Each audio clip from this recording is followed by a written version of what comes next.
Good afternoon, ladies and gentlemen. Thanks for being here. I have with me today two special guests. On my left, the Secretary of the Department of Health and Human Services, Kathleen Sebelius. On my right, the Commissioner of Food and Drugs, Margaret Hamburg. She is the top official at the Food and Drug Administration. They are going to talk to you this afternoon at the top of the briefing about a new ruling on labels for cigarettes and tobacco products. What I'd like to do, as we've done in the past, is have them, they'll each make a few remarks at the top, take questions from you so that, and we can, all the questions you have for them, we can do at the top. I'll excuse them after 10 minutes or so, 15 minutes or so, then we can start again and I'll take your questions on other matters. With that, Secretary of Health and Human Services. Well, thank you, Jay, and good afternoon, everybody. Today we're here to announce a major new step we're taking to reduce the death and disease caused by tobacco use. New graphic warning labels that will go on all cigarette packs and on advertisements for tobacco products. Tobacco use is the foremost preventable cause of death in America and costs the U.S. economy about $200 billion annually in medical costs and lost productivity.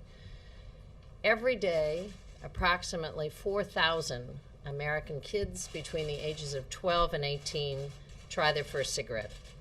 1,000 of those children become daily smokers. For years, we watched in this country as tobacco rates fell. In 1965, over 42% of Americans smoked. By 2004, it had fallen to just under 21%, and that's good news. But despite the well-known risks, youth and adult smoking rates that had been dropping for decades stalled. So when President Obama took office, we decided that these numbers weren't changing and our actions had to change. And we're committed to taking steps that will help prevent children from smoking. So over the last 2 years, we've gone to work making it harder for tobacco companies to market to kids. We've restricted companies from using terms like light and mild on products and in marketing. We're supporting local programs to help people quit smoking and to stop children and adults from starting.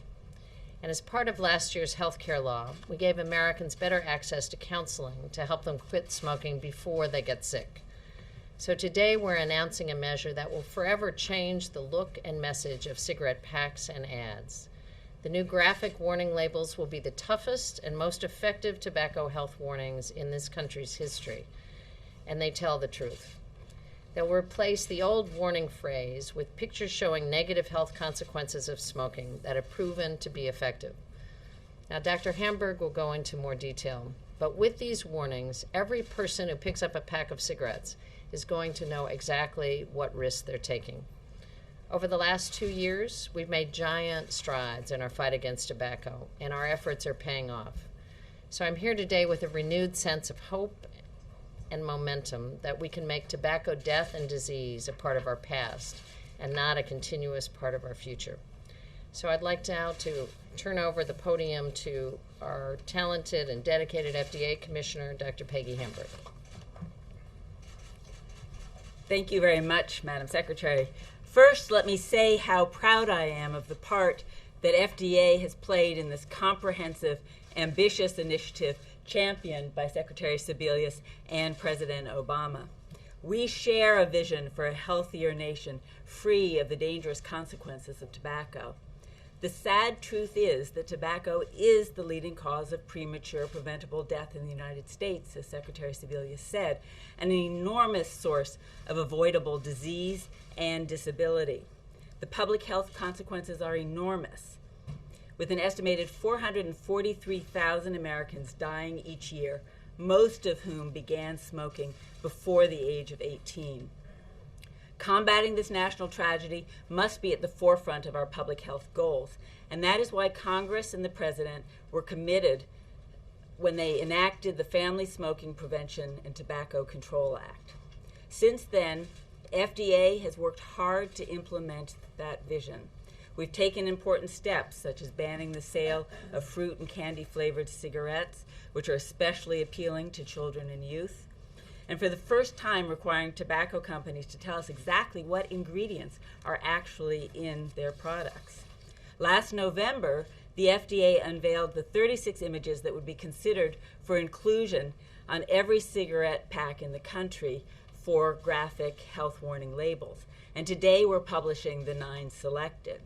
These graphic warning labels represent the first major change to cigarette labels in 25 years. The final 9 images were selected based on a number of important criteria. We took into account public comment from approximately 1,700 stakeholders, including experts and industry, some of whom submitted scientific research studies. We also conducted a national study of our own to gauge people's response to graphic cigarette health warnings, actually the largest study ever conducted involving some 18,000 participants. We examined how effective the proposed warnings were at communicating the health risks, as well as the warning in terms of its ability to encourage smokers to quit, and if they discourage non-smokers, particularly kids, from ever wanting to smoke. Consider this. A pack-a-day smoker will see these labels more than 7,000 times a year. And kids who are under the impression that smoking is cool or glamorous will be confronted by a very different reality when they're tempted to pick up a cigarette pack 15 months from now.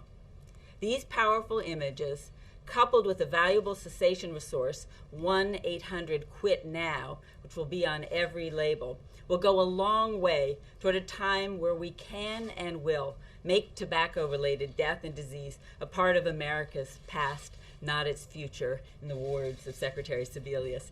Thank you so very much. Well, I'll go ahead and call on people who have questions. April? Secretary Sebelius, as it relates to these pictures, they're very graphic that we've seen. There. Do you think that the public will become desensitized at some point and you will have to step up the photos because after a while you keep seeing the same thing? You're not feeling the initial thrust that was felt again. Well, actually, the law contemplates a sort of users getting used to them, if you will, and gives FDA not only the authority but the direction to change them on an ongoing basis. So immediately after the launch of the first set of 9, we'll begin the studies to make sure that we are keeping people sensitized, and we have the authority then to move to a new set of labels. So we see this as a continuous. You're absolutely right. I think anytime you have a frozen image, what may seem quite shocking at the beginning, people get used to fairly quickly. Will they be more graphic in nature, or will they be along the same line? Well, I think the plan is, and I'm looking to Peggy if I give out incorrect information, she'll help me with this. But I think we will continue to test to see if they're making a difference. One of the things that was done with this 18,000 person survey was really look at different quadrants of population. Which are the ads that really hit kids? What appeals to or distresses pregnant women? What do men respond to differently? So we're trying to be very market sensitive, and I think that surveying will go on a regular basis. Dan, Lothian. Just wondering what the reaction was from the tobacco industry to this campaign, this effort. Well, we did engage the industry as we were developing the selections for these 9 graphic health warning labels. They were part of our public comment period, and of course we've had meetings with them. This will be a dramatic change in what a cigarette package looks like, no doubt about it. These warning labels are very graphic. They're large. Actually, the law even specifies that they take up 50% of the cigarette package, front and back, with color pictures, a printed health warning statement, and also the 1-800-QUIT-NOW line. So it will change the consumer response to a package of cigarettes. But frankly, that's what we want, that's what we're striving for, and that's what will make a difference for health. And Secretary, just back to what I believe you said earlier, that at one point cigarette use was going down, that it stalled. Why did it stall? Did you look at what happened there?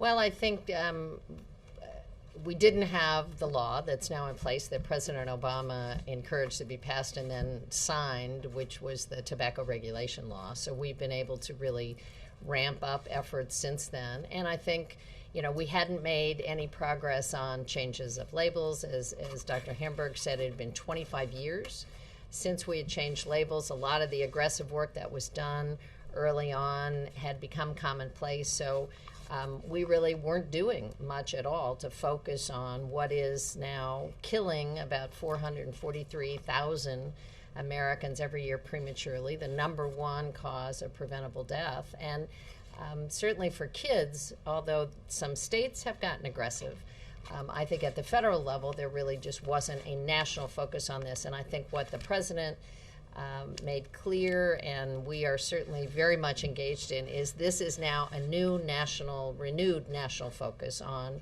smoking cessation, and one that we think can pay off in dividends in lives and in healthcare costs. And we know it can because it's been successful in other parts of the world.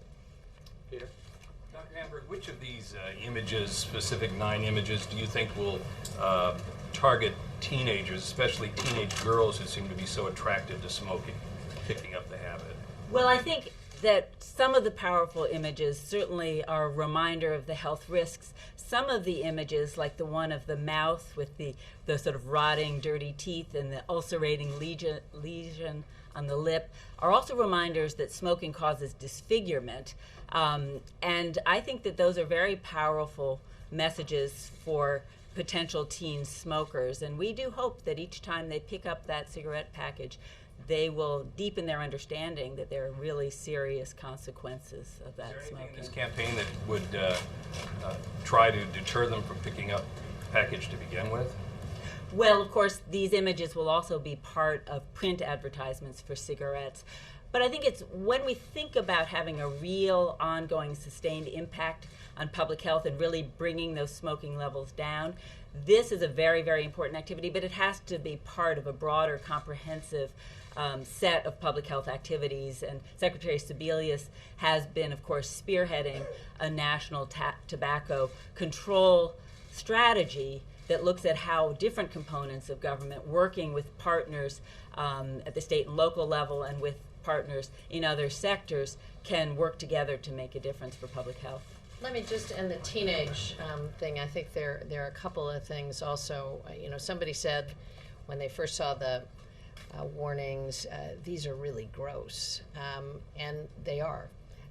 We want kids to understand smoking is gross, not cool, and there's really nothing pretty about having mouth cancer or making your baby sick if you smoke. So some of these are very driven to dispelling the notion that somehow this is cool and makes you cool. The other thing is, though, that we've done a very ramped up effort already on the second tier advertising. So it was not okay for cigarette companies to directly advertise to kids, but they were using lots of techniques about logos at concerts, appealing to younger generation with cool mottos, developing products clearly for a teen audience, not for an adult audience. And those are now also being banned. So we're not just looking at the packs, but all sorts of strategies to try and keep cigarettes away from our children. Chris, and I think Ann, and the gentleman behind Ann. Madam Secretary, I have a question for you on a different topic. As I'm sure you know, the absence of nationwide data about the LGBT community's health needs and disparities has been a problem. Organizations want government assistance to address problems. The government insists on data to back up these requests, but the government won't collect data, so the LGBT community remains stymied. It's public knowledge that groups have been advocating with HHS to address the data collection issue. Specific things like including LGBT questions on the National Health Interview Survey and the Behavioral Risk Factor Surveillance System. You and the President have been advocates for evidence-based decision-making. What's the holdup here? Well, actually, it's a great question, and we fully intend to collect LGBT data.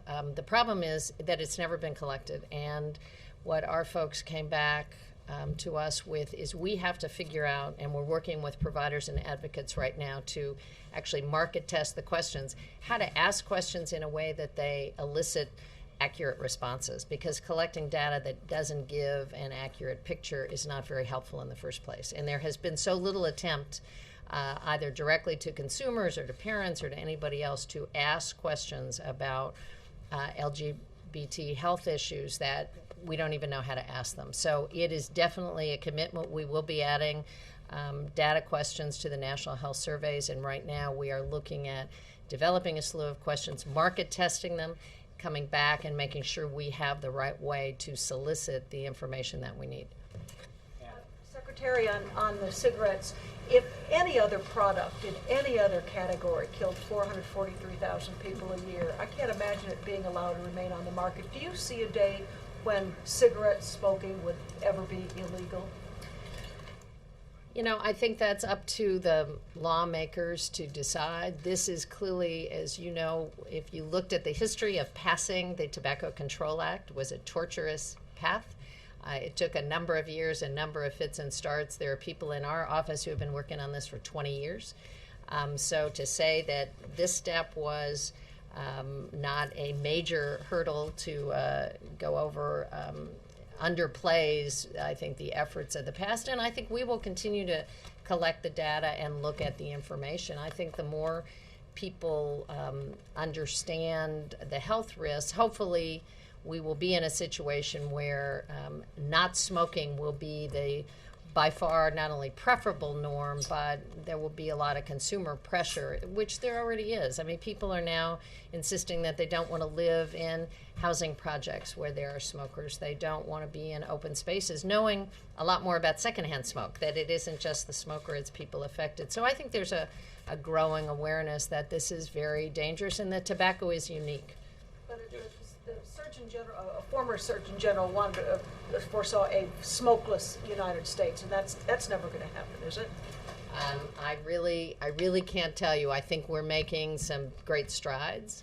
I think the lawmakers have to take a look at the data and take a look at what they're willing to do. I think if you had ever told me that more than half the states in the country would have passed smoke-free laws and that the majority of cities have passed them, that we would be taking these kinds of steps against advertising and rebranding our cigarette packs, I would have said that's probably not going to happen anytime soon. But I think people are becoming very aware of the unique power of nicotine, the addictive quality, and also the fact that, as you say, that $200 billion a year in health costs that we clearly could spend better elsewhere, and the loss of 443,000 lives a year. That's a huge toll to take on a country. Yes, sir, and then we'll do one more, Chad. Thank you, Jay. Madam Secretary and Dr. Hamburger, I wanted to segue over to the proposed warnings and retooling of the recipes in cereals and desserts that have come out, that have been written primarily by Dr. Hamburger's office, as well as Federal Trade Commission and the Center for Disease Controls. Many in the food industry say this is a case of change the recipe or else. And do you see it that way? And will these eventually be enforced? These are the restrictions, of course, on cereals and other things.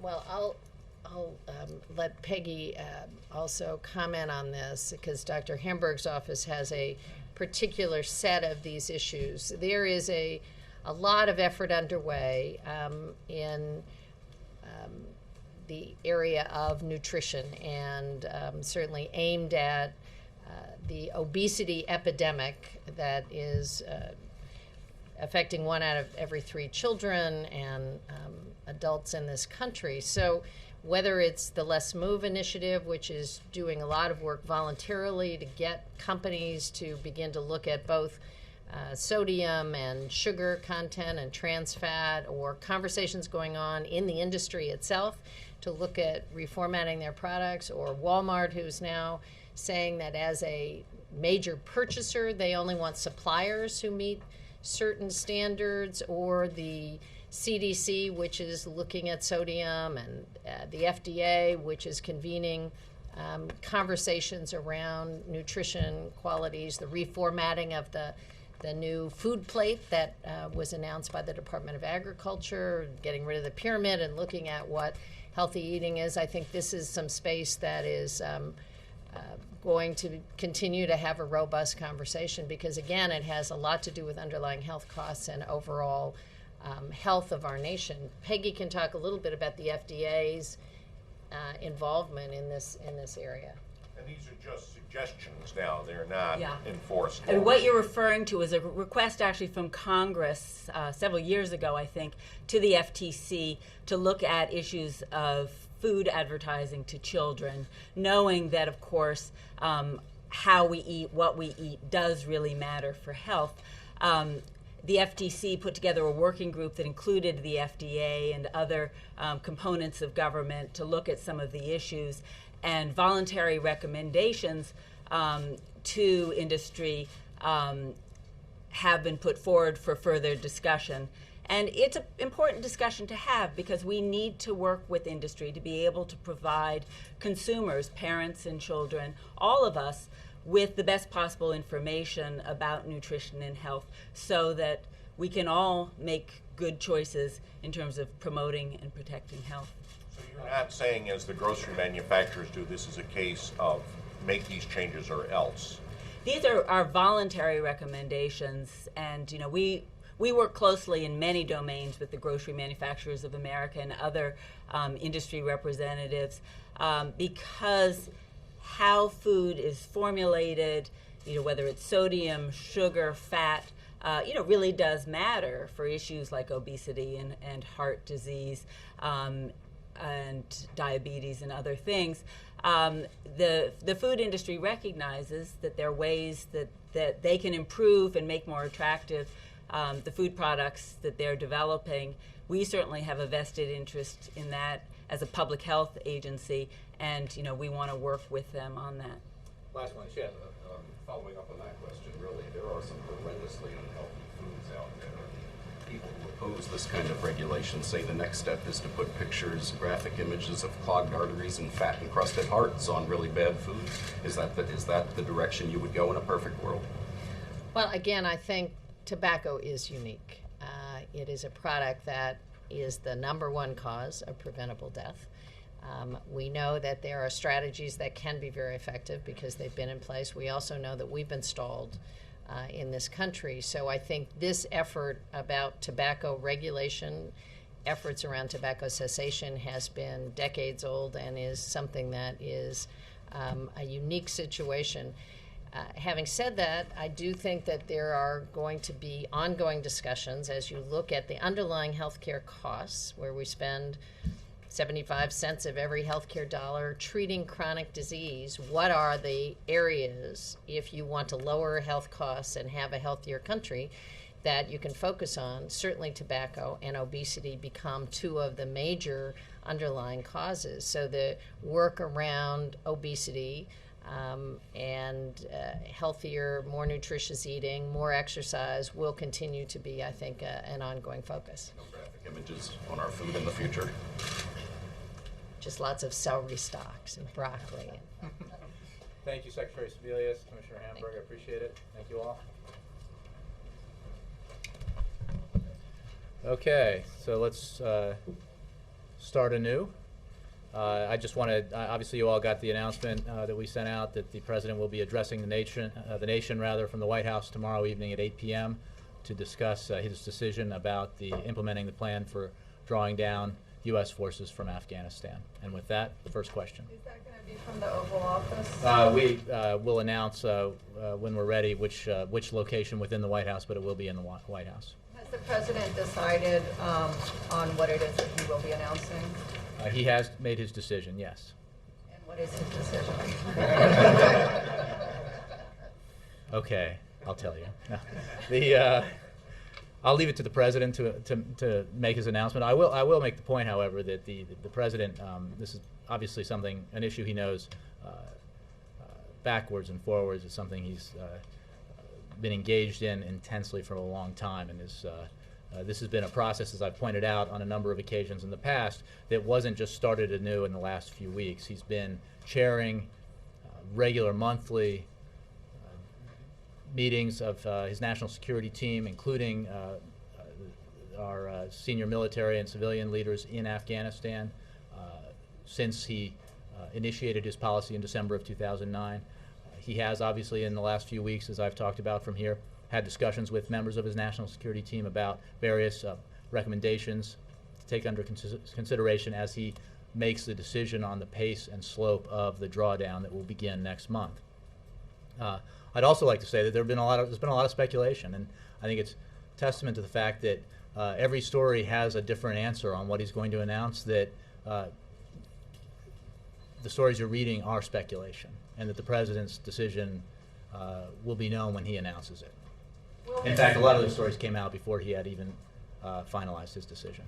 Will his speech cover the disposition of all of the 30,000 surge troops? Will we know? Again, I will leave the announcement to the president, which he'll make tomorrow evening, 8 p.m. from the White House, in an address to the nation, which we hope a lot of Americans will tune in to watch. The parameters of the decision involve the beginning of the drawdown of U.S. forces. As you know, we ramped up in a surge the number of forces in Afghanistan, and we are at that peak point. And the president identified in December of 2009 that made the commitment that forces would begin to draw down in July of 2011. He is keeping that commitment, and that's what he will announce tomorrow evening. The other point I would make is that in Lisbon at the NATO conference last year, the NATO identified 2014 as the year when final transfer of lead security authority to the Afghan National Security Forces would take place. So this is within a framework of the gradual transition of security lead to the Afghans. It's begun already in some places, but it will progress over the next several years, and obviously as that happens, troops will be drawing down. But the decision that he'll announce tomorrow will focus in the first case on the beginning of that drawdown. Is there a risk of taking people out too soon? I mean, you heard Senator McCain saying pull out only 3,000. Well, first of all, as you know, there are 100,000 U.S. forces in Afghanistan. Second of all, the president, as I said, is extremely knowledgeable about the situation in Afghanistan, about the success that our policy has had, that our strategy has met in Afghanistan since the beginning of its implementation in late 2009. I would note again that the president's objectives that he set out in that announcement were quite clear. Primary priority, primary objective, disrupt, dismantle, and defeat al-Qaeda. Second, stabilize Afghanistan so that it will no longer become a haven for terrorists like al-Qaeda who have as their goal doing harm to the United States. Those objectives are being met. We've had a significant amount of success in meeting those objectives, and the president is, as I said, been very engaged in the process in evaluating that. We are not there yet, obviously, but it's important to remember what the objectives were from the beginning and what they were not, and the president will, I think, make that clear again tomorrow evening. And how much does the bin Laden death have to do with this decision? Look, the successful mission against Osama bin Laden highlights the broader success that we have had in going after members of al-Qaeda in the Afghanistan-Pakistan region. And it really is to the credit of our men and women in uniform, as well as to our intelligence officials, that we've been able to do that. That is part of the overall strategy that the president put into place. It is a high profile and highly significant success, but it is one that is representative of a broader success that the mission has achieved. Dan. Just to kind of bounce off of that, the cost of the war, I mean, some of the critics have said that that was another reason for not keeping large numbers in Afghanistan. Was that, how much weight was given to the cost in this decision-making process? The process was all about the mission that was laid out in December of 2009, the surge in forces that followed from that decision and that mission, and the evaluation of the success that we've had since that mission began. Having said that, we are always mindful of the fact that as powerful and wealthy as this country is, we do not have infinite and unlimited resources, and we have to make decisions about how to spend our precious dollars, and more importantly, how and when to use military force and put Americans in harm's way. That's a decision that obviously the President takes incredibly seriously. Obviously, he felt very strongly, as he said during the campaign, that we needed to refocus our attention on what had become the forgotten war in Afghanistan, that we needed to end the war responsibly in Iraq. He is keeping that obligation and keeping that commitment. As you know, he's withdrawn more than 100,000 troops from Iraq, and we are on track to fulfill our obligation under a status of forces agreement with the Iraqi government to withdraw all of our forces from Iraq by the end of the year. Secondarily, we needed to refocus our mission on Afghanistan, on particularly al-Qaeda, the threat that brought us to Afghanistan in the first place, and he has done that. That has been the focus of the process that has led to the decision that he made.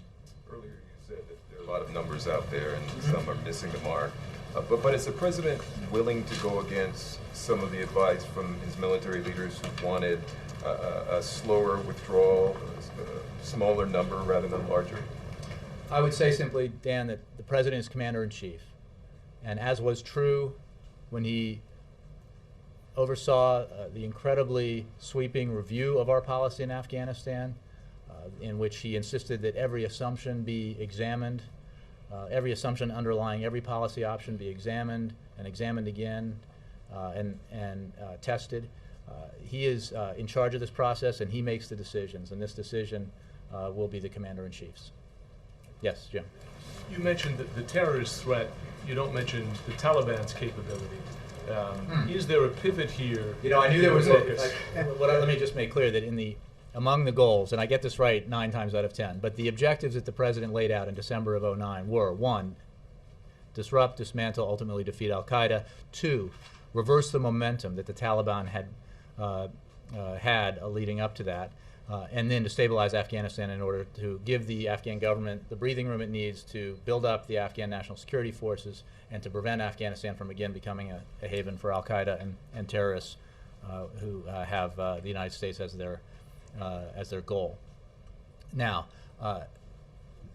it is important to note that defeating the Taliban is not the objective here. Reversing the momentum of the Taliban is an objective, and we have had significant success in achieving that objective. The fact of the matter is that any solution, any end to the violence or hostilities in Afghanistan in whatever time period will require some sort of reconciliation between Afghans, and that includes the Afghan Taliban. We've talked about this, we talked about it as recently yesterday, that we support the initiative led by the Karzai government to explore reconciliation possibilities. But if you look at the Taliban, so if you look at the total number of security incidents and you compare them season by season, which is the way the military says it's the right way to do it, you compare October 2010 to March 2011 to the same period, '09 to '10, incidents up. You compare last year, May to September, to the previous year, incidents are up. You know the primary reason for that, or a primary reason, and I don't want to pretend like I'm a military analyst, but we have more boots on the ground. We have more soldiers engaging because we surged troops by 30,000 plus. So no question. And the military that's obviously, we've been taking the fight to the Taliban as well as going after members of al-Qaeda.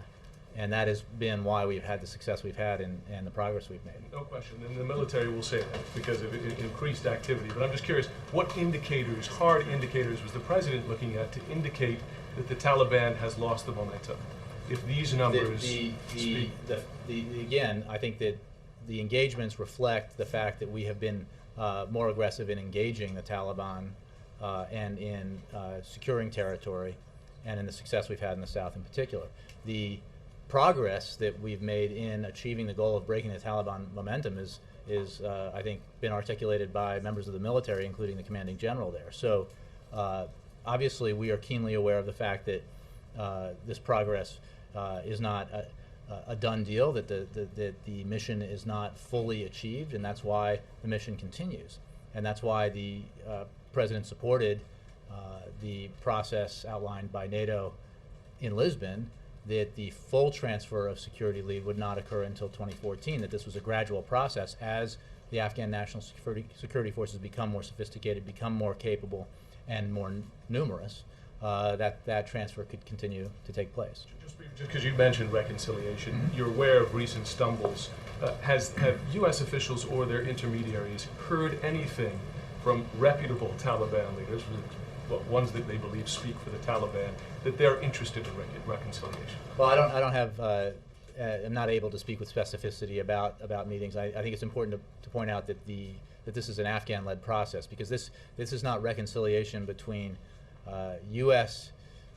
Forces or U.S. personnel and the Taliban. It's a reconciliation between Afghans, between the Afghan government, representative of the people, and the Afghan Taliban. And that process is being led by the Karzai government, not pretending that it's an easy process, but it is an important one that we do support. Yes, Chip. Thanks, Jay. Could you tell us the specific circumstances of his decision, who he was with, exactly when, after a meeting with whom, who has he told? Well, I'm not going to get into like a tick-tock of all the process, but I think I've talked about the fact that he's met with members of his national security team, principals, as well as others on in his national security team a number of times, and those meetings continued up through today. So, and he's been, again, this is not something that he was starting from scratch on, so he has been working through his decision over the course of the last several weeks, and finalized that decision today.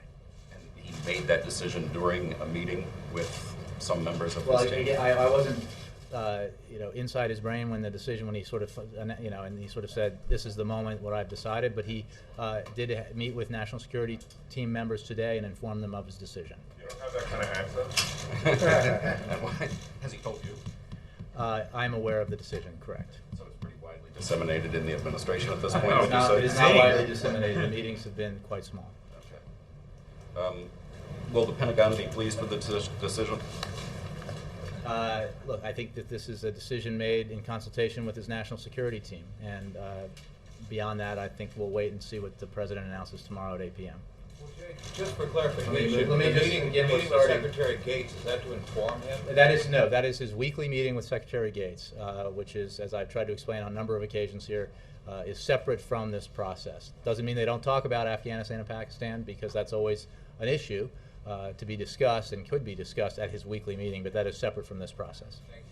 Yes. All the president's senior military advisors, national security advisors, at least comfortable with the decision? I don't mean agree. I think this is a with it. variety of the question that Chip just asked, and I think that this is a process where the president consulted with all the senior members of his national security team and made a decision. And obviously, Commander-in-Chief makes this decision. It's also important to recognize that this is the implementation of a decision that he made after a thorough review of our Afghan policy back in the fall of 2009. He identified then that in July of 2011 we would begin the drawdown from our high mark of 100,000 U.S.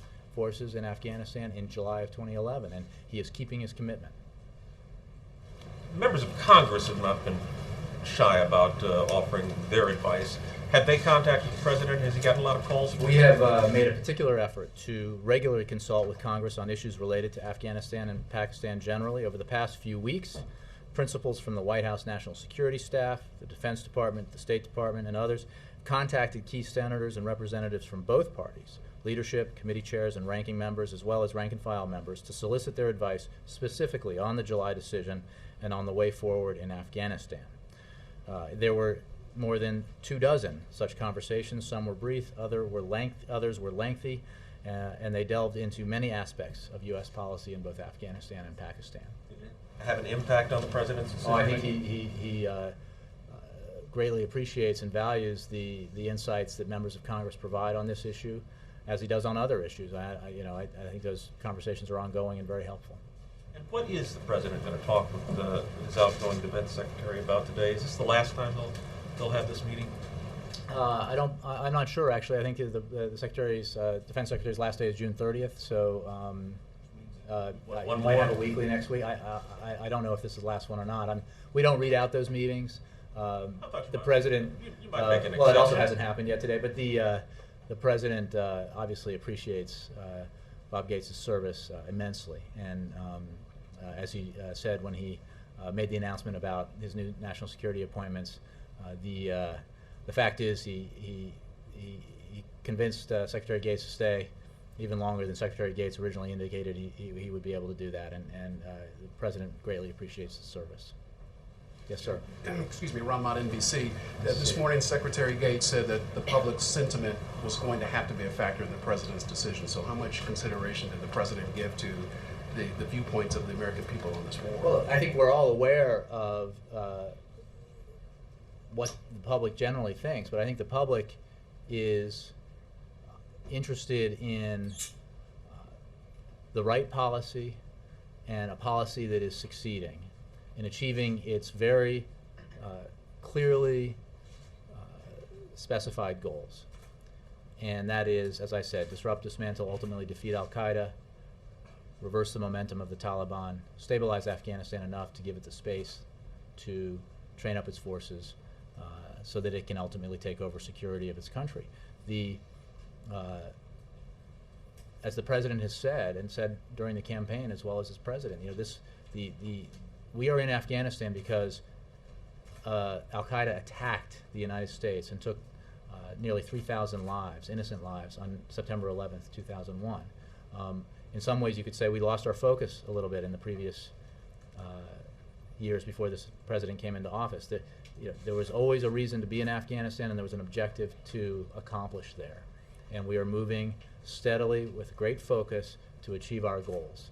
And that's why the President wants to speak to the nation tomorrow, and he's not doing it during the day, and he wants to do it at night so he can reach the American people and explain this decision, make clear that he is keeping the commitment that he made in December of 2009 to begin this drawdown, and explain again why this is important. To borrow a late-night TV phrase, is he going to adopt a set-it-and-forget-it approach to this drawdown, telling the American people about the schedule between now and the end of next year, or is he going to pay attention to a possible surge in the unpopularity of this war among the American people based on what he says tomorrow? I think this goes back to answer to Dan Lothian's question, which is this is about the implementation of a strategy, and this President made the decision that this was a strategy that was right for national security interests of this country. It is a strategy that we believe has led to our successes in taking the fight to al-Qaeda, including in the successful mission against Osama bin Laden. It has led to our successes in stopping the momentum of the Taliban, and to our successes in training up Afghan security forces and preparing them to take security lead. So, this is the focus. It's the mission, and where we are in that process of achieving our objectives, and keeping the commitment that he made to begin the drawdown in July of 2011. Will we hear some flexibility, though, and that he will leave himself some wiggle room for changes down the road? Well, I think that I will leave the decision, I will leave the announcement to the President and all the details around it and the parameters that encompass his decision. Mark. You said he's going to talk about numbers for July, which is obviously the starting point. I think he'll talk more broadly about the mission, about our goals, about the Lisbon 2014 date. But I'm not going to be drawn into providing more details about numbers and time frames, because I think this is the President's decision to announce. Of course, I understand it's obviously his to announce, but is he going to be using numbers for anything for the rest of the year? Is he going to be using numbers for beyond this I think year? that falls into a discussion of the details that I don't want to get into from here. Jay, you just addressed the question of the concern about whether the President possibly withdrawing too many troops for some people's taste, but today Carl Levin was saying anything less than 15,000 is not significant. Could you just kind of speak to that? Well, I think that the President will make the decision that he believes is the right decision as Commander-in-Chief, and obviously he has thought quite a bit about the objectives in Afghanistan, the decision he made to send additional U.S. forces to put more men and women in harm's way to achieve these objectives, and where we are in the process of meeting those objectives, and how that affects our ability to draw down. There was never a question, because he made the commitment that we would begin the drawdown in July of 2011, and there was never a question, since the commitment was made by NATO in Lisbon, that we would complete the transition to full Afghan security lead in 2014. The As we've said also previous to this, the decision about the pace and slope of the drawdown would be based on conditions on the ground, and the President is keenly knowledgeable about the situation in Afghanistan regarding our forces and our civilian mission. Jackie. Jay, how much of a factor were the comments and the behavior of Hamid Karzai, especially lately, in terms of suggesting that American troops were occupiers, and that the aid that Americans provide is contributing to corruption, and that reserving the right to deal with the foreign troops in a manner like Afghans have throughout history? How much of a factor was that? Well, I addressed this some yesterday. I was asked about those comments, and I would simply say that we are very proud of the contributions the United States has made in Afghanistan, both its civilian and military personnel. We have, for a number of years now, obviously, heard the concerns that President Karzai has expressed about civilian casualties and other issues, and we have engaged with him on those because we share the desire to reduce civilian casualties as an example of one issue that has been sometimes a focus of contention. But the reason we are in Afghanistan is to meet our objectives. We believe strongly that those objectives also are shared by the Afghan people and by the Afghan government. Al-Qaeda is no friend of the Afghan people or the Afghan government. The need to reverse the momentum of the Taliban is a need, I believe, that is supportive of and shared by the Afghan people and the Afghan government. And obviously stabilizing Afghanistan and allowing them to build up their security forces is also a goal that we share. We obviously have disagreements, and we discuss those with members of the Afghan government, with President Karzai. But our objectives are clear. And no, this is not, obviously, as you know, this is not the first time I've had a question like that, even since I've been here. And we're very clear-eyed about what we're doing and what we're trying to achieve in Afghanistan, and this decision has been focused on that. Hans. Yeah, yesterday when we asked you about the Walmart decision, you didn't really have anything. Wondering if you guys have digested that, and if the President's said anything, or what your views on that are today. Well, the President's aware of it, obviously. I have not had a discussion with him about it. I appreciate the question, and I would just make a couple of points. One, as I said yesterday, the United States was not a party, was not involved in the Supreme Court's Walmart decision. But what the decision underscores in our mind is the importance of moving forward with legislation that will address the problem of pay disparities between men and women comprehensively rather than case by case. As I said yesterday, ending pay discrimination is a key priority for the President, and that is why signing the Lilly Ledbetter Fair Pay Act was one of his first acts. It is also why he continues to call for new legislation. In particular, the President has called for Congress to enact the Paycheck Fairness Act, which, as you may remember, the House passed over 2 years ago, but the Senate did not, coming only two votes short of closure. So that legislation has been reintroduced, and we call on Congress, we urge the House and the Senate to take action because we think it's very important. So the decision adds urgency to the President's legislative agenda? I would say that it reminds all of us of the need to, yes, pursue a legislative. Well, no, I think it adds urgency to the need to. I mean, it reminds us that we need to do this. That we need to do this in a comprehensive way and not on a case-by-case way. Can I follow up on that really quickly? Sure. The case, while yes had this undertone of gender discrimination, was actually primarily about the ability of workers to bring big class action suits like this to big companies. Does he have any comment on that aspect of the case? I don't have a comment on that aspect of it, and I again would note that we were not party to the case. But on the issue of disparity in pay, the President feels very strongly, and that's why he has supported measures in the past and action by Congress in the past, and why he calls on them to act again. What about Laura April? Bacher? What about Jay, Laura Bacher? I'm sorry. Jay, going back on the issue of the withdrawal. You okay? I am now. Thank you for asking.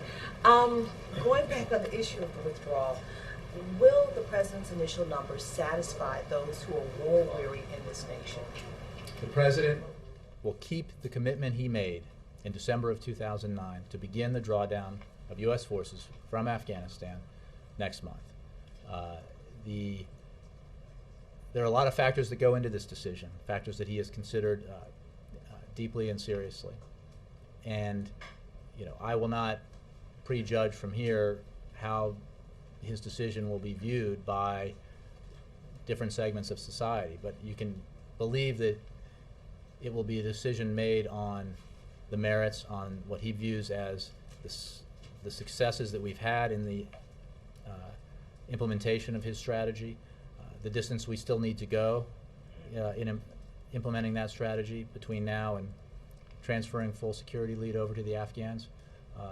And it will be a very thoughtful and reasonable decision based on a thorough assessment of the situation and conditions on the ground. And did he talk to any congressional leaders after those in the administration talked to them and passed on information? Did he pick up the phone himself and talk to anyone? Well, it's entirely possible that he had individual conversations, writ large. The White House and other senior administration officials from Defense Department, State Department have had these conversations with members of Congress. I'm sure, I just don't have a readout to give you. I'm sure the President had conversations with members as well. Yes, sir. Just wanted to ask my question. So that's my question, another subject regarding Morocco. So the king has last speech last Friday in which sweeping a lot of reforms. And there are a lot of reports that assess this speech as a model for democracy in Islamic and Arab world. So how the White House evaluate this reforms? Well, I have to confess that I don't have a specific reaction to that speech or those proposed reforms. As we have said, we believe very strongly that the path forward in the region is to embrace political dialogue, embrace political reform, engage with civilians in a peaceful manner in order to bring about the kind of change that civilians all over the region are demanding. Again, I can't give a specific response to that speech, but I think that broadly that is the way we view the need for reform in the Middle East and North Africa. Can you stay in the region? Can you stay in the region? Sure. Syria. Thank you.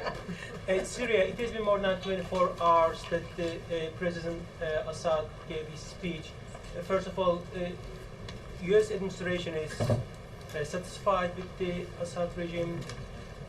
Well, I would say that the President Assad's speech contained little, if anything, that he and his government have not said before.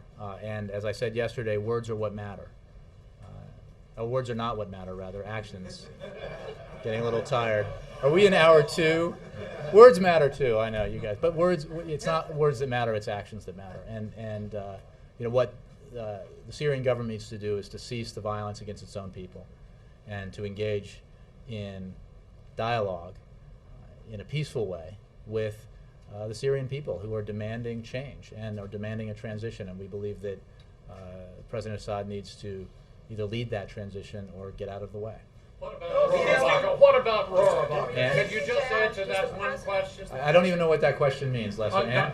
Congressman Dana Rohrabacher led a congressional delegation of 6 to Iraq. They were expelled by that nation after he asked their Prime Minister of the U.S. could, from Iraqi oil revenues, be paid back the money it is given to Iraq? That's the question. I'm not aware of that, Lester, so I don't have a reaction. Does the President welcome the McCain-Kerry resolution that would authorize? We do welcome the resolution, and as I've said in the past, we support that and would welcome passage of it by the Senate, and if it were taken up in the House, by the House as well. Thank you. Thanks very much, guys.